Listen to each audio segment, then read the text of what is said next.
मैंने अपनी तरफ से उसकी स्टूडेंट्स को फाइनेंस किया है अपने पॉकेट से कि वो आकर वो वापस त्रिपुरा लौट सके, क्योंकि मेरे खराब समय में बहुत विकास मेरे संग खड़े थे।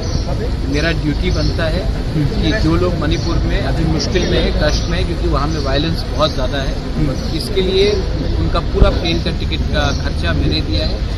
वो अभी पहुँच रहे, तो मुझे लगा कि हम और अपने वॉरियर्स के साथ उनको रिसीव करें और उनको बताएं, उनको एक बात दिखाना। कभी कभी अपने लोगों को बताना भी पड़ता है कि मेरे खराब टाइम में वो मेरे साथ थे, तो उनके खराब टाइम में भी मुझे उनके साथ रहना चाहिए। दिस इज़ माई ड्यूटी और मैं अपना ड्यूटी निभा रहा हूँ। मैं कोई गवर्नमेंट का हेल्प नहीं ले रहा हूँ, अपना पॉकेट से कर रहा हूँ, क्योंकि अपने लोगों को हेल्प करने के लिए आपको किसी से हेल्प का दरकार नहीं होता, आप खुद भी कर सकते हैं। आज कितने स्टूडेंट्स? हमारे तरफ से 50 स्टूडेंट्स प्लस आ रहे हैं और भी कम से कम 14-15 लोगों ने कांटेक्ट किया है।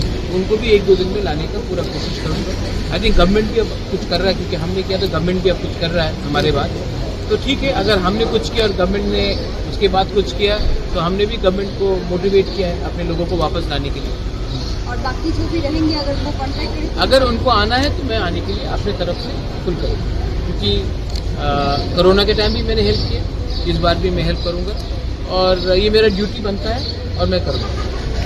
भगवान ने इतना क्षमता दिया है कि आप 50 क्या 100 स्टूडेंट को भी ला दें, 150 स्टूडेंट को भी ला दें, तो मैं क्यों नहीं करूँगा। इलेक्शन के टाइम मेरे गरीब त्रिपुरा लोगों ने अपने पॉकेट से मुझे 200 रुपये, 500 रुपये, 1000 रुपये, 2000 रुपये दिया था, तो मैं क्या अपने लोगों के लिए 1 लाख 2 लाख रुपये खर्चा नहीं कर सकता हूँ लाने के लिए? क्यों नहीं करूँगा? 100%। और मणिपुर में सर जो चल रहा है वहाँ पे एसटी होने के लिए जो मांग हो रहा है उसको आप कैसे समझते? मैतेईज भी हमारे ब्रदर्स एंड सिस्टर्स हैं, कुकीज़ भी हमारे ब्रदर्स एंड सिस्टर्स हैं। मैं उनको बोलूँगा कि आप एक दूसरे से फाइट ना करके अपने मैतेई मिनिस्टर से पूछे कि वो क्यों चुप बैठे हैं, अपने कुकी मिनिस्टर से पूछे कि क्यों चुप बैठे हैं। आप एक आम आदमी को नहीं मारकर अपने एमएलए, अपने मिनिस्टर से पूछिए कि इस टाइम आप गवर्नमेंट में क्यों बैठे हैं और अपने लोगों के साथ क्यों नहीं खड़े। मैं उनको ये बोलूँगा कि एक दूसरे के चर्च को और मंदिर को ना जलाकर अपने मंत्री से, अपने इलेक्टेड लीडर से ये सवाल पूछे कि आपका क्या पोजीशन है।